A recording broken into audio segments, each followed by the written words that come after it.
Hello, Miss Thompson. Oh, yes, Mr. Truong. Okay, thank you. I'm not very much. Yes. Sorry. I don't know what happened. So let's just continue on the call. Is that okay? Yes. Okay, so I last off is when you said you reported the second incident to Mr. Cooper. Yeah, About the people in the dorm calling you peasant, right? yeah, calling me peasant, and they said that Ching Chong, you shouldn't be here. I have never seen a Chinese homeless person before, and I said, I'm the same like you, I'm just looking for a little help, and then they just keep threatening to beat me up. And this one guy, I can't remember his name, but he said that once you keep reporting, you keep doing your shit like this, when you get out of the gate, I'm gonna get somebody to kick your ass, or I'll be waiting by the gate to kick your ass. They keep threatening me every night. And like I said, Mr. Cooper, the resident seems to have a nickname for him. They call him Coop. Coop said he's trying to get uh, the Ching Chong kicked out, so you guys don't have to worry. Because one of them they start to harass me and bully me, and the rest of them they just follow the leader, I guess. And that guy, he finally got kicked out because he got into a fight with somebody else. You know, and then the other one they got kicked out. And and later on I was trying to get my wife over, and they said that I had disability, and they said that I had to give like 60% of my money, but I told them that I needed to send my money to my wife because she don't have any money back there. It took me like 3 years to get my wife over, and they wouldn't even, when she finally came, they wouldn't even let me go to the airport to pick her up and send her in, because my my brother rented a room for her, and and I didn't have no money to pay the rent. So I asked them to let me have 2 or 3 days to get them situated. And Mr. Cooper got me to this uh, Latina lady, and they start blaming me, saying that that I have to follow the rule and all that. I file a lot of reports. It's all in the report, Miss Thompson. Okay. It's all in the report. Everything. I called the police. They wouldn't help me, Miss Thompson. They just keep calling me names and telling me that that I was on the wrong and all that, which I wasn't. Oh, no, yeah, I understand. I recorded, I documented everything like I'm supposed to do, and you see they didn't even, and eventually they kick everyone that was the troublemaker out. Oh, so they did take all the troublemakers out. Eventually they did, because they made troubles with all the other residents. They didn't kick them out because I was filing a complaint. It's like, with me filing a complaint, I was totally ignored. They didn't believe me. And I had witnesses too. There was one. He's like a counselor at the Miami Rescue Mission. He could tell you there's this why this. I even showed them the paperwork of their rules and regulation when someone threatened you like that, and when the police came, he told them that he threatened me, and they didn't kick him out. They supposed to kick him out right away when there was like verbal threat and all that. They kept him for days, and he was like cussing and all that. One was there in the dorm, and he'll tell you exactly what happened. We even got the paperwork to show them. Once there's a verbal threat of a resident to another resident, then they will get kicked out right away. There's like a no tolerance for that. No tolerance policy. So I mean, it's they just didn't do their job. I think Mr. Cooper, I'm sorry to say, he was very racist, and because I'm Asian, I guess they don't think I deserve to be there. I don't deserve help or something. Oh, And, he and said that like, he was racist because you're Asian? yeah, I believe so. And And he's he black. doesn't. Mr. Cooper is African American. It's just like they think that that all of us Asian has to be model minority, that we're successful and all that, and it's I mean things happen. Some of us we we come we have terrible moments, and we have terrible we are in terrible situation, and we become homeless. Can't afford the rent, and and it's hard. And I'm like I'm I'm like I'm mentally ill, and Oh, I understand. I Right, you're normal people. And did you see any other Asians around there? no, Chapman, or there was no Asian there. That's just me. I think that's why it's you because there? yeah, I was the only Asian there. I was the only Asian man there. I had no one to confide in, and the people that were supposed to help me, they won't help me. The black people, or even everybody? Was black and Hispanics, who were they? Black, Hispanic, white, I guess. They just like they just don't think that I belong there or something. They just don't think that I needed the help.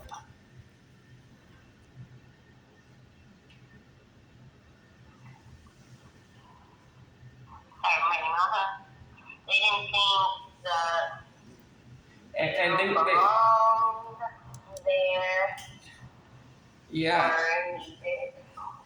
Did you feel like they were helping others? yeah, they were helping others. Why do you think? There's people that stayed there for a year, and they weren't forced to give up any of their money. My my disability. I checked.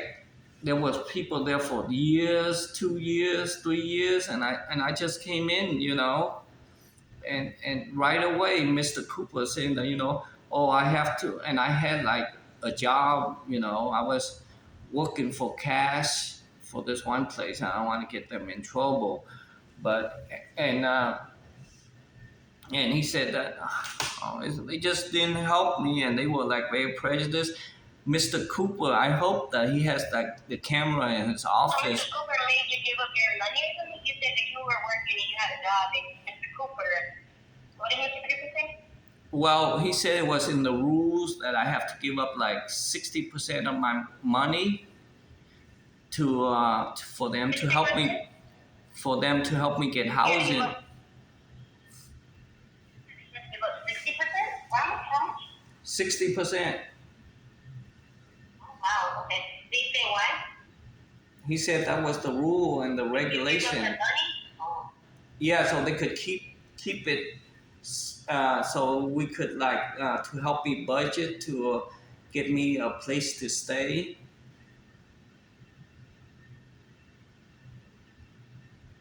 Because it's kind of disturbing what Mr. Cooper says to me. He's very racist. He said, oh, some very derogatory racist comment. That's why I hope that there's some recording in the thing. You should see how he treated me. He treated me like I was like an enemy, somebody he hated. And I heard So he only asked you for the 60% of the money, or you thought that was unfair, or you feel like he only said that to you? he said it was the rule, but if you check on all the other residents that been there for years and all that, they don't take any of their money. They don't take the 60% or whatever they say it is. It's just that he made it mandatory for me, and I had my wife I was trying to get my wife from Vietnam to come over here with my baby girl, and I told him, I need some money to send to them. Right. But he wouldn't let me do it, so I had to give up like 60%. So I tried to work at jobs where they pay me cash and all that, so I don't have to give him all that money too, because So you just told me you needed your money so you can send it over to your family account. yeah, he didn't Right? yeah, and that too, and we had like I had like a problem with that. I said, I'm willing to suffer, but my daughter, she's like only 2 years old when she was over there. She just got born, and my Mm-hmm. and my wife didn't have no money and all that, and they came here like 8 9 months ago. So I said, let me go visit them, let me go get them from the airport, and take them to a room where my one of my siblings was helping me get, so we could share a room in this house.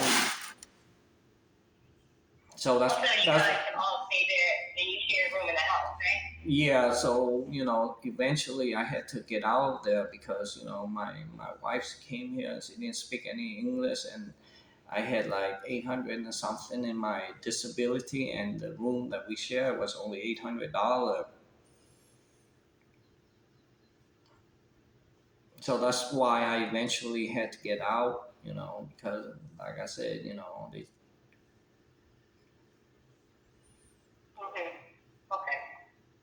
But everything has been documented. And they give you the money? Did you ask for the money, or they gave you the money back, or? Yeah, they gave me all the money back.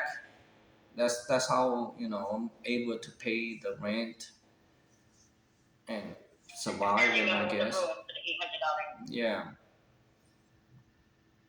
because when they it's just been so tough and so rough, and that's why I said, Mr. Cooper, he's very racist, Miss Thompson. He's I heard that he was a minister too. When the way he talks to me, it was like I was like a piece of trash. I was like a dirt that he got stuck in the sole of his shoe. Then they won't let me. I had to like totally. I had to grovel and beg for them to let me go see my family that just arrived in the U.S. of A. And they gave me like they finally gave me a pass for 3 days. Also, that you can go get your wife and your baby from the airport, Yeah, they won't. right? Yeah, they won't let me. At first, they wouldn't let me. I had to. I said, "This is special circumstances. My God. I need to go." So they finally gave me a Mm-hmm. pass. And okay, who gave you the pass? Do you know? Well, they talked to each other. They had a conference. Mr. Cooper and that Latina lady. Okay. It's like the whole place needs to be shut down or something. They're very, very racist. I don't know if they're racist against anyone, but I know they're racist against Asian. I guess I was the first one, so they figured that I wouldn't, document this evidence and do what I can to try to get some justice. And why didn't you said they need to be shut down? Why do they need to be shut down? Because they're a nonprofit. They're there to help us, not there to discriminate against Asian people.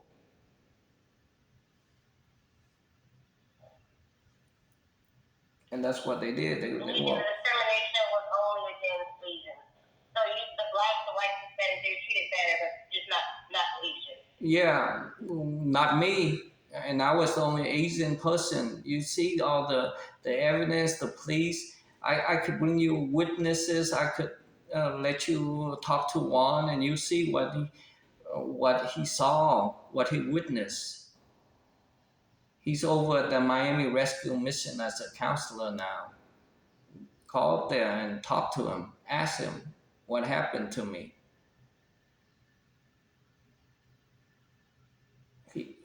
Juan keep telling me, just stay quiet, and whatever. But I was like harassed, bullied, threatened, and I was eventually, when I was going to work, I was eventually beat up. As you can see, all the blood on the picture that I sent you from that one guy. Oh, and then one day on the way to work, you were beaten up? Yeah, I was beaten up from behind. I didn't know who it was, so I don't have no evidence on.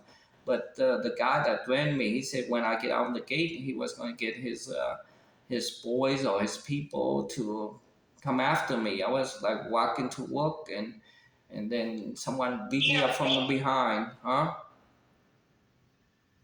Or is it the black guy? What was his name? I don't know. I don't know who it is. They will cover up, and they hit me from behind. But I was like verbally threatened like that, and then I was physically attacked, and I called the police on them. It's all in the report. Okay, so you did call and you got a police report. Okay. Yeah, I made a, a call, and then I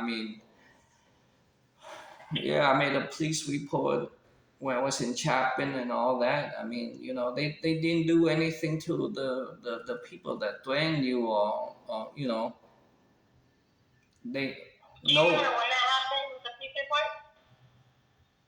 It's all in the report I sent you. I sent you a bunch of paperwork. It's like the police report, and then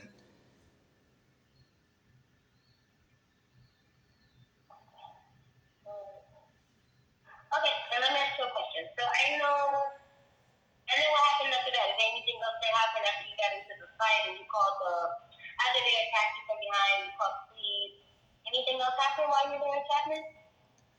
well, I was still being bullied, called names and all that, but nothing really happened after that.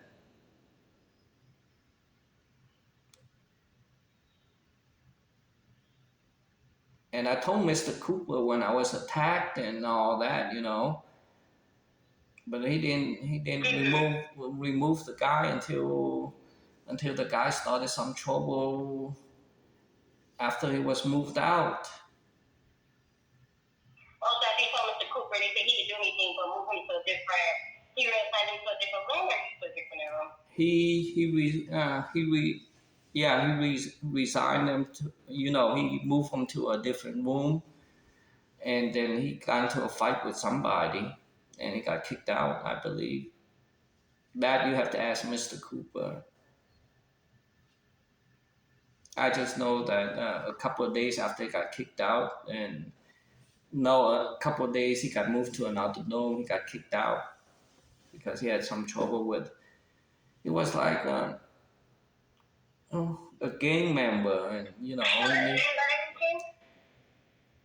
uh, Did you know that person's name by any chance?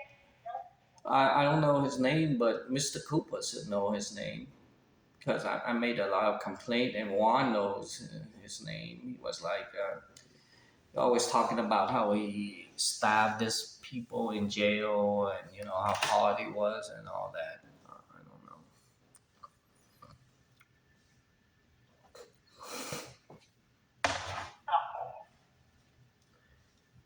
They need to talk about being in jail and stabbing people. Yeah. I was scared. I was scared of him because he was like a big guy too, and he got and he